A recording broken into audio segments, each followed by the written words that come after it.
Does every single day make you feel like you're just going through the motions? Does each day feel so meshed together that you can't tell the difference between Monday, Tuesday, Wednesday, or Thursday?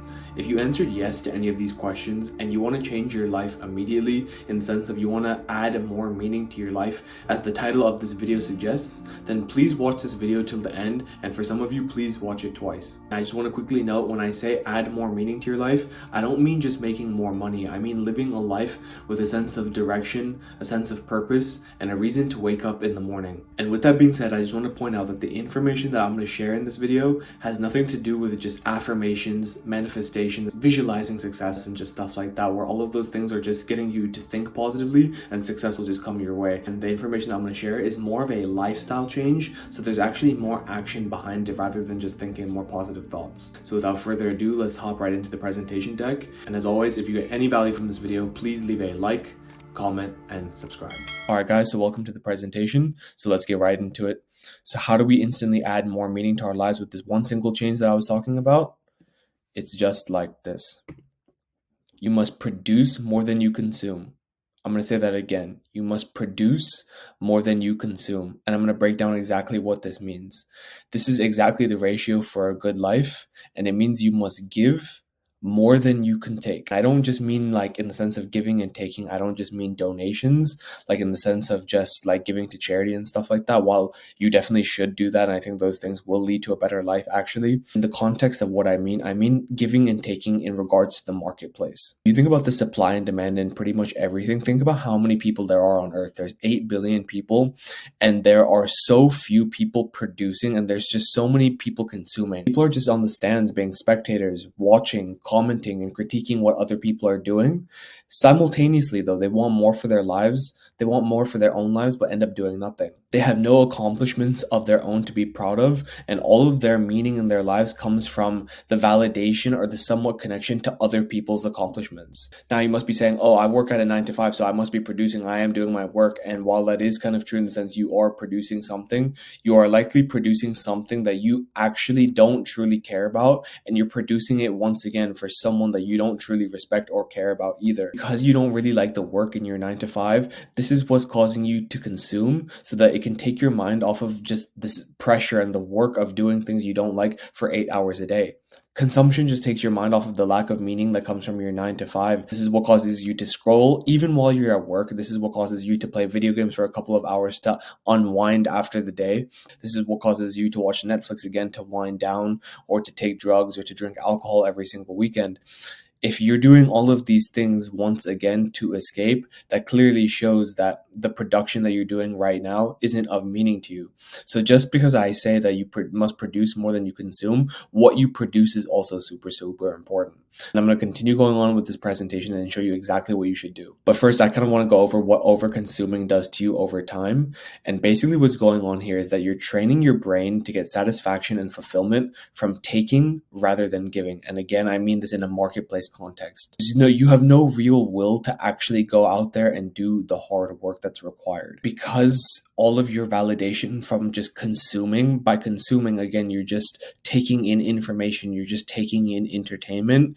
You're training to be a spectator and watch others win and watch others be successful. Again, because you're just watching people and not taking the actual action, this is what leads you to end up being broke, in poor shape, having poor habits, and being disassociated. And from a neurological perspective, over-consuming actually has a physical effect on the brain. It makes it literally more difficult to wake up in the morning, in the sense of by scrolling on your phone so much, by playing video games, and by just having very high dopamine levels. This is what fries your brain, and it makes it hard for you to wake up. It makes it hard for you to focus. It makes it hard for you to actually find the motivation to actually do things. A big way to actually get stuff done is to not rely on motivation, but to literally just live a less stimulated life. When you do this, your brain is looking forward and looks to things to do when it's less stimulated. That's literally that simple. And now that I've mentioned it, I'm going to go right into what the solution is. The solution to adding more meaning to your life is that you must replace all of these consumption-based activities that you do on a daily basis and replace them with production. So to start, put your phone down, put the controller down, put the alcohol down, put the weed down, and open a notebook and start thinking, what are problems in the world, or what are problems in my life, or just what are problems that matter to me, and how can I solve them? Literally open the notebook, sit there and think to yourself for, I don't care how long this takes you, 30 minutes to an hour, a couple of hours, days, weeks. This is important. Write down problems that matter to you and write down at least 10 of them. And I think the best way to get started with this is just start with problems in your own life that you want to solve. Dedicate some time to solving it, and then pick up the camera and document it. This is what I talk about in my last video, where if you want to start a YouTube channel but don't know what to talk about, this is the best way to do it. And by doing all of these things of like crafting a better life and documenting it, these are all production-based activities that will take up pretty much every single day. Once again, work on a problem that is important to you so that when it gets hard, you're actually more motivated to stick around with it, and you won't be tempted by the consumption-based activities. Remember how I said that you're 9 to 5, you're technically producing things, but again, you're doing work that you're not passionate about, and you don't care about the production of this thing, which leads you to consuming anyways. So again, work on a problem that really matters to you so that you get actual enjoyment and meaning from the work. As a bonus tip here at the end, I want you guys to let go of fear. I want you to let people watch you, critique you, leave their 2 cents about what they think you should be doing or how you're doing something wrong. The reason for this is because I think if you're the one being critiqued, if people are talking about you, whether it's positive or negative, I think you're doing something correct in the sense because all of the leverage and the power is shifted to you, that if someone has to literally stop what they're doing, watch your content, and then leave some message below, that means you're doing something correct. Being on camera is something that you want to do, but you're afraid of doing it. Just remember all of these things. But it's not only that, whatever you produce or give to the marketplace, people are going to judge you. I mean, people are going to critique it and tell you whether or not they want it or whether they like it. I think it's better to be the one that is having someone test them and have someone give their opinions about them rather than the ones always giving the opinions. I think when you're the creator, all the power is shifted back into you. So that's just something I just wanted to add there. And if you're still not sold on it yet, I think the effects that it'll have on money, this production over consumption based lifestyle, I think this will help you in the sense of understanding that you are exactly where you are right now based off of this ratio. So if you're broke right now, like meaning you have $0 in your bank account, or you're one of those people that's in the negatives, what is your screen time? Like, what is your phone screen time?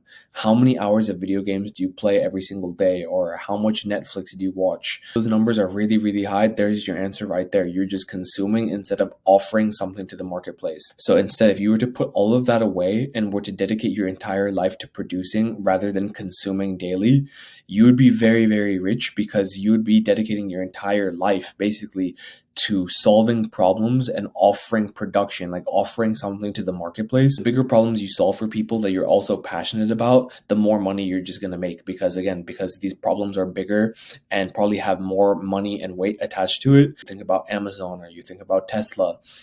These companies are very, very rich and make a lot of money. Why? Because they solve a very, very big problem. So again, if you just live this lifestyle every day of just trying to produce or find solutions to problems every single day, you are going to make a ton of money. And lastly, the effects on mental health.